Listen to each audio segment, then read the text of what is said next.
Sa akin, malaking tulong kasi ito lang talaga iniinom ko, hindi ako nainom ng ibang tubig.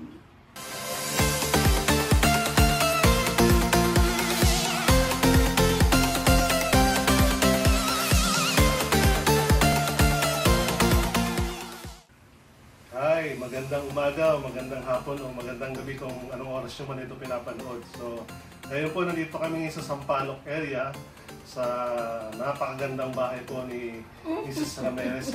So, ngayon, tatanungin lang natin siya kung ano yung masasabi niya sa pag-invest niya nitong medical grade Japanese Kangen water machine na top of the line. So, hindi ito basta-basta. So, Ma'am Pe, ano po masasabi niyo ito nang nag-invest kayo nito at sa pamilya mo, sa health mo? Sa akin, malaking tulong kasi ito lang talaga iniinom ko, hindi ako nainom ng ibang tubig. Wow. At hinahanap ko talaga yung malabong tubig eh. yun yung pagkawala ng gano'n, namumroblema na ako bakit hindi lumalabo.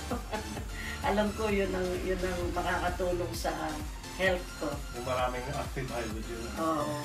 So, sulit naman po ba ito sa inyo, yung investment Sulit nito? na sulit. So, ito po ba ay pwede niyong i-recommend sa mga kakilala niyo, kamag-anak, kaibigan? Marami na akong kamag-anak na meron na rin. Wow. So, talagang gumagamit sila ng Kangen water. So, yan. So, as you can see po, ito yung tinest namin na through this na pH tester. Purple na purple. Ibig sabihin po, alkaline po talaga siya. At yung lumalabas po dito ay talagang fresh. So, maganda po inumin nyo ito fresh kasi makukuha nyo yung benefits ng mga active hydrogen na maganda po sa kalusugan natin, lalo na kung may ina-address po tayo mga sakit, high blood, mataas na sugar. So kung wala pa po kayo nito sa inyong mga tahanan, sa inyong opisina, pwede rin po ito sa opisina, no? Mag-invest po kayo nito kasi napakaganda pong medical device from Japan. Pwede rin po ito sa mga pets natin, sa mga dogs, sa mga cats, kahit sa mga ibon.